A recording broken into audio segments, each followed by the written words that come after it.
Welcome to the STARS program, seniors taking active roles in society. And now, here's your host, ANITA FINLEY. We are going to talk about social services, and this isn't being on the social media. This is not going to be going out and having a lot of socializing with your friends. This is talking with Jennifer Epstein, who's Director of Social Services at Regents Park of Boca Raton, that beautiful community in Boca Raton. Welcome to our show, Jennifer. Thank you. Thank you for having me back. Yes, it's a pleasure. And so if we said to you, what if people were there at Regents Park, Boca Raton, with all the amenities you have, but they didn't have any social services? What would it look like then? Oh, my goodness. That's a terrible thing. Okay. A facility without a social worker, who's going to do the case management? Who's going to coordinate discharge planning? Who's going to act as your advocate? Who's going to help you answer questions? Who's going to educate you on your rights and advance directives and insurance coverage, make referrals, resources? The list goes on and on. Oh, okay. So we don't do that? No, we don't want that to happen at all. We don't want that to happen. So, in other words, it's kind of like when I think about some older adults staying at home and they're trying to manage their life by themselves. And it's just too hard. There's no way, even if they have their adult children there who are not experienced, it's just too tough, isn't it? Caregiving or case management at home really becomes another job for a lot of individuals. We all love our families very, very much and have special people in our lives that we take care of and watch out for, but caregiving and case management of somebody else on top of all of your other responsibilities can be very difficult and time-consuming. Yes, and a lot of errors can be made. That's something I worry about, that people who they have good intentions, but they don't really know what they're talking about. Right, and a lot of healthcare becomes a learning process, even for us as professionals. We have in-services and meetings and trainings and updates, but somebody who's in the community, of course, may not have access to all of that information and the updates as they come up. And it's just, there's such a learning curve involved with healthcare and our roles in healthcare and information regarding our conditions and doctor's visits and lab work and bills, et cetera, et cetera. So I would agree. Yeah, it's very difficult. And that's why I think it's a very safe, convenient place for people to live at a community like Regents Park. Now, but being in charge of social services that's not just for the residents who live, or let's say the short-term residents, the people who are coming there for they've just had knee and hip replacements or something, rehab. You also take care of those people, don't you, as well as long-term residents? Yeah, we're very lucky. The staff at Regents Park in the social work department were able to provide services for our short-term rehab residents and then, of course, for our long-term care residents. So our short-term rehab social workers are going to focus on discharge planning, answering facility-type questions, the insurance-type questions, making resource referrals, community resource referrals is really going to be the focus of what they do. And for long-term care, we're doing a lot of case management, acting as advocates, again, helping to answer questions, and really, really learning about the residents and what their likes and dislikes are, their preferences, who they are, who their families are, and incorporating that information into their daily plan of care. Yeah, so give me an example of what this would look like. You have a pad and a pencil. And how do you keep track of all this? You have so many people, and then you have so many needs. Yeah, when residents come into our facility, we make sure that everybody is assigned a medical record, of course, and a medical file, and the information that we receive from the hospitals or from other nursing facilities or assisted living facilities will be reviewed by the medical staff, by the clinical staff, and the social work team. And, of course, we try to meet with the residents and their families as soon as possible to get some background information to help us with that process. Well, are they free to tell you everything? I mean, do do they really want to expose their life to you? Some of our residents, whether they're short-term or long-term, are very open about their life experiences, especially very proud of their careers and their family life, hobbies, things that they've enjoyed in the past.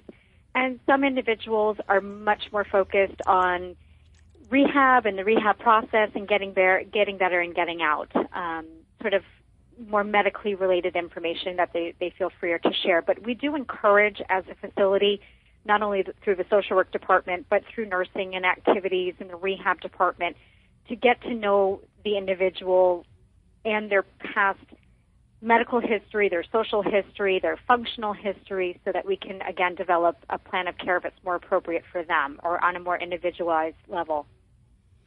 So on the outside, if someone did not have a director of social services, would they go to a geriatric care management company? What would be a similar situation?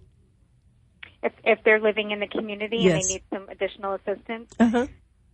Yeah, I would recommend geriatric care managers. They tend to be well-trained and familiar with the clinical medical side of somebody's condition, as well as taking into consideration social and emotional factors. And they know a lot of the medical communities and the hospital setup and the physicians in the area. They have connections with elder law, personnel attorneys, things like different resources to help those individuals. They can act as a liaison. They can come to the home. They can do safety checks. They can accompany you to doctor's appointments. So they can be very, very helpful. One of the other resources I would recommend to individuals living in the community, if you are not already involved with one of the community agencies, like a Jewish Family Services, the Volin Center, North Point Focal Center, PACE program, any of those community agencies that have case managers or care managers available, and or other volunteers that can help them sort of guide them through the system. Mm. So did you go to school to learn this?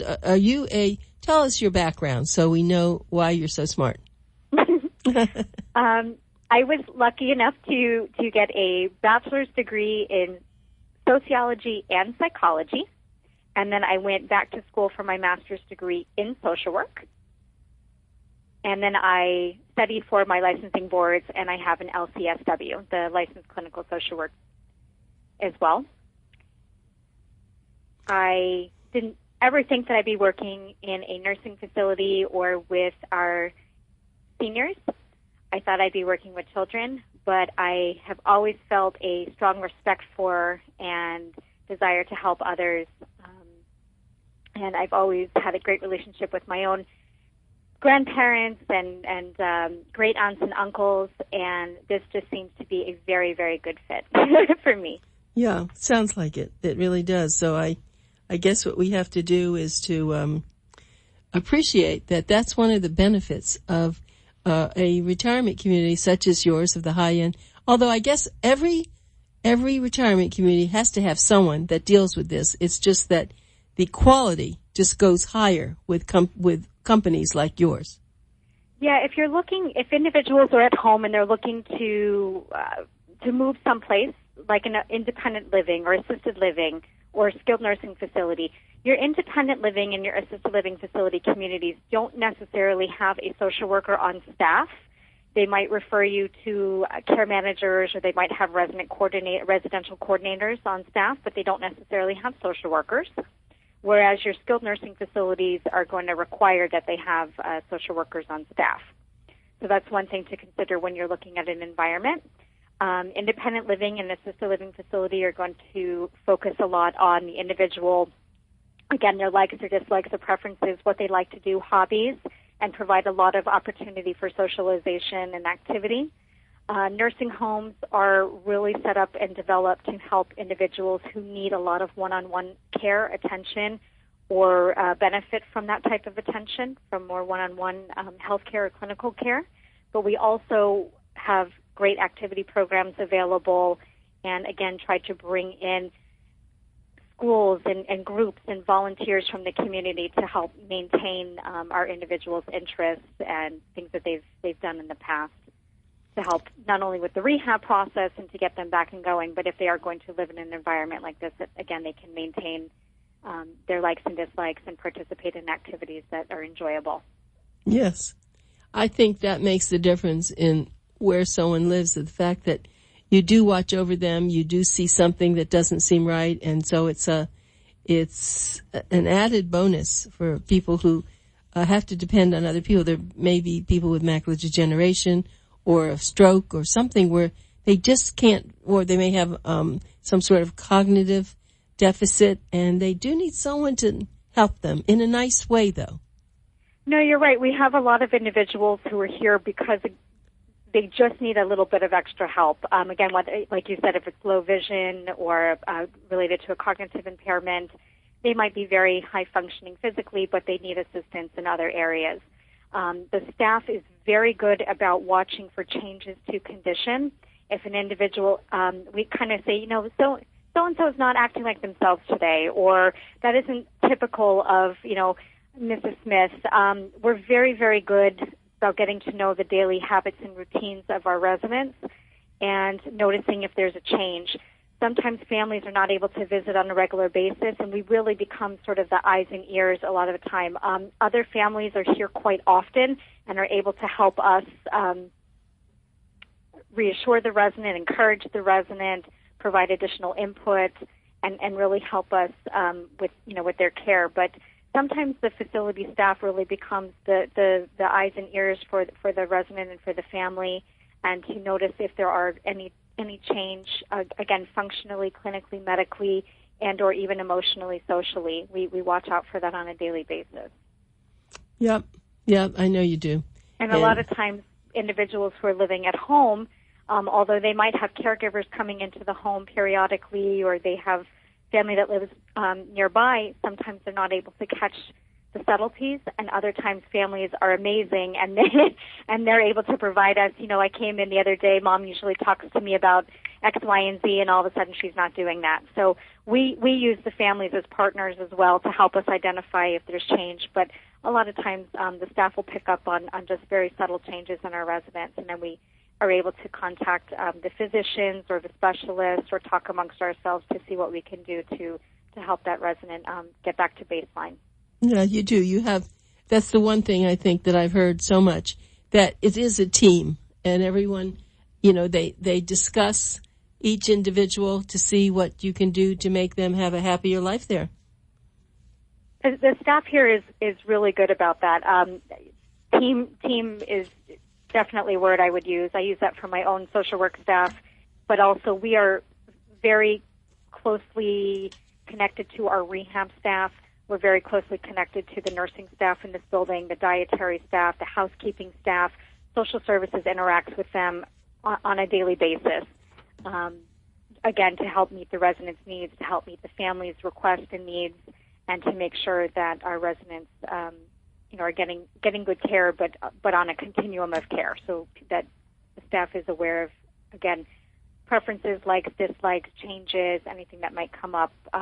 There has to be good communication amongst the staff, to make our residents' experience more positive. Yes, and I noticed that it's funny when you have your events there at Regents Park. Many times the residents are there. They want to participate in the parties. Oh yes, sometimes we have employee morale building programs, or we have different community agencies coming in and visiting with us, and we have special workshops that we put on, and the residents are always interested. Oftentimes they're invited even to some of the employee parties that we have here in the building. You'll see residents dancing at our parties, or they are enjoying some snacks or hors d'oeuvres or a cocktail here and there. So yeah, we do include them. We like them to see what's going on in the building and to be aware. We always make sure we post a lot of flyers and handouts so that they're aware of what's going on in the building. We've done a couple of new programs this year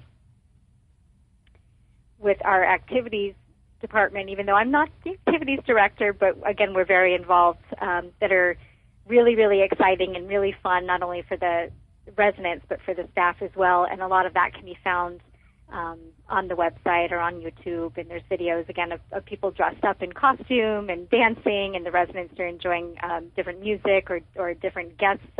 And we have different themes that they're doing. So that's been really fun and really exciting this year. Right. Oh, yeah. I know they will. Well, because they feel it's their home. You can't shut them. And that's the nice part, right? The residents they said, it's our home, so why can't we come everywhere where there are places or things going on? Yeah, that's really special about Regents Park, too. We have a very open building, and the residents do have the ability to explore the different public spaces, the different lounges. We have quite a few outdoor patios, which are really beautiful, tons of greenery and flowers and sitting areas. Whether you're on a particular unit or not on a particular unit, the staff gets to know the residents and, say, oh, again, Mrs. Smith is coming to see us. How nice to see you, and chit-chat. But again, the residents really have freedom to explore their units, explore other units, other resident areas, the public rooms, the patios. We have a lot of windows if you haven't been in our building before, so that you, not only the staff, but the residents can see what's going on outside, check the weather, again, enjoy some fresh air as they desire. It's a very open, pretty place. Yeah, it is. But I've always said it's not the bricks and mortar. It's what goes on inside. And people like you, how long have you been doing this? I've been at Regents Park for about 11 and a half years. I didn't know that. It is definitely my second home. It really is. We were joking the other day, some of the staff, and saying, oh, Jennifer, you're here on the holidays again. And I said, of course, I'm here with my family. And, I've got my surrogate grandmas and grandpas and aunts and uncles here that live here. And I've actually had family that have been short-term residents here as well to receive rehab. So, not just working as an employee here, but also having the experience of having my loved ones here in this building, and for the staff to have their loved ones here in the building. We've had nurses with their moms and dads here, and aunts and uncles, and therapists at times bring their family in here for care, for short-term rehab purposes, or even for long-term care. So that says a lot as well.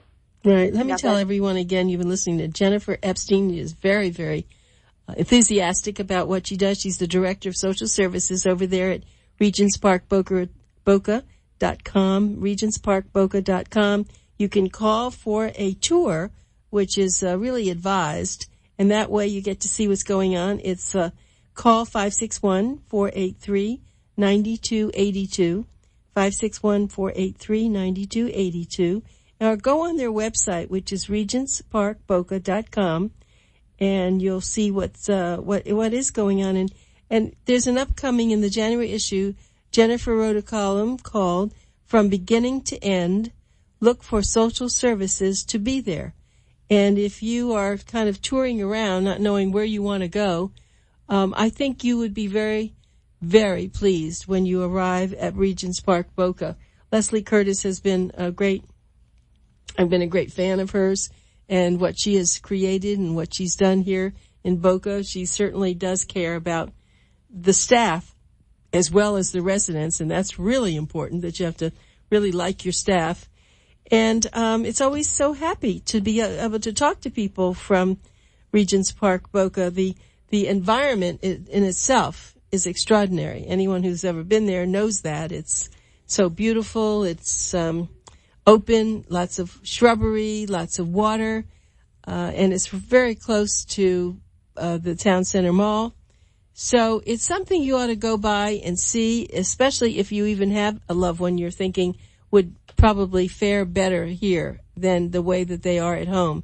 So that's why we have these radio shows, because we want you really to hear what people are saying, and we feel that you listen when it's radio because your intent, you have no idea what the person looks like, although Jennifer's very attractive, but the point is that you hear what people are saying, and you remember it's Pencil Talk Radio, we always say that, so that you'll write down the phone number, which I've given you, and I'm going to do it again. It's 561 483-9282. That's 483-9282.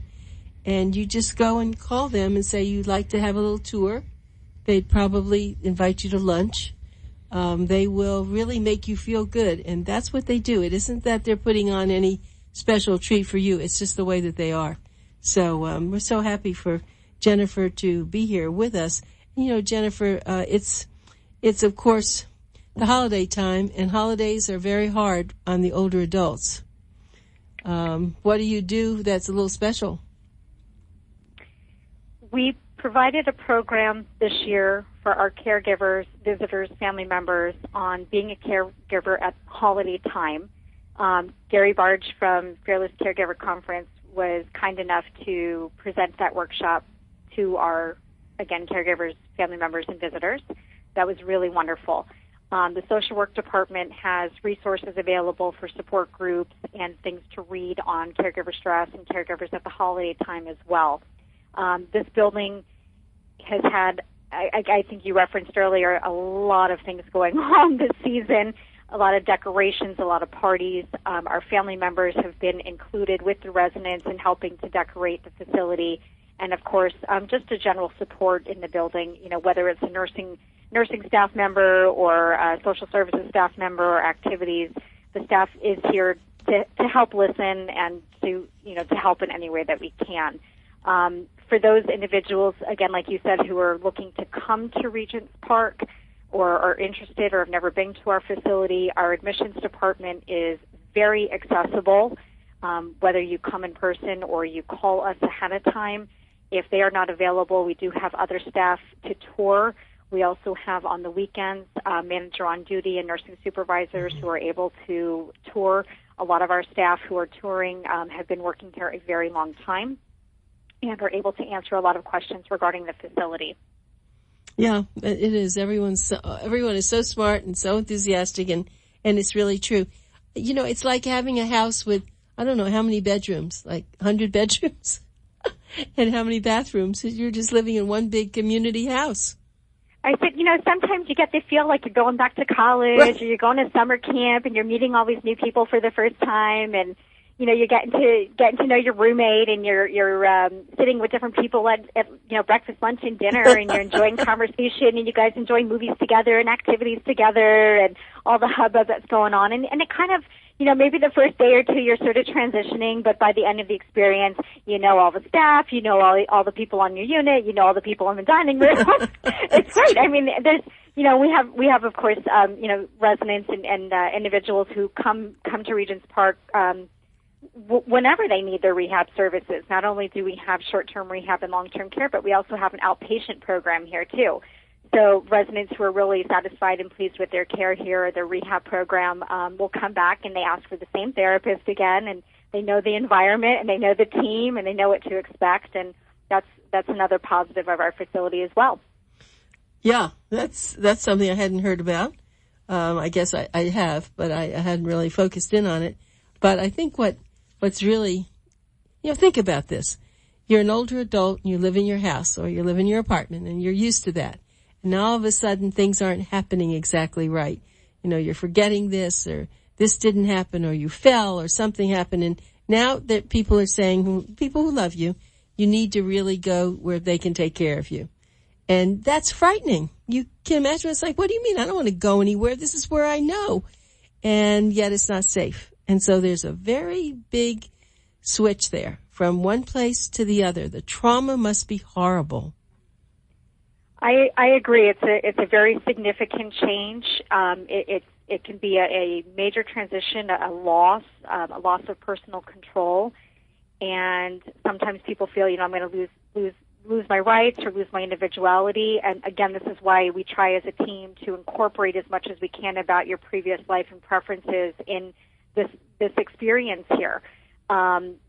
Residents do have rights. Residents do have choices. Residents are encouraged to bring in personal things from home to make it feel more comfortable and more home-like.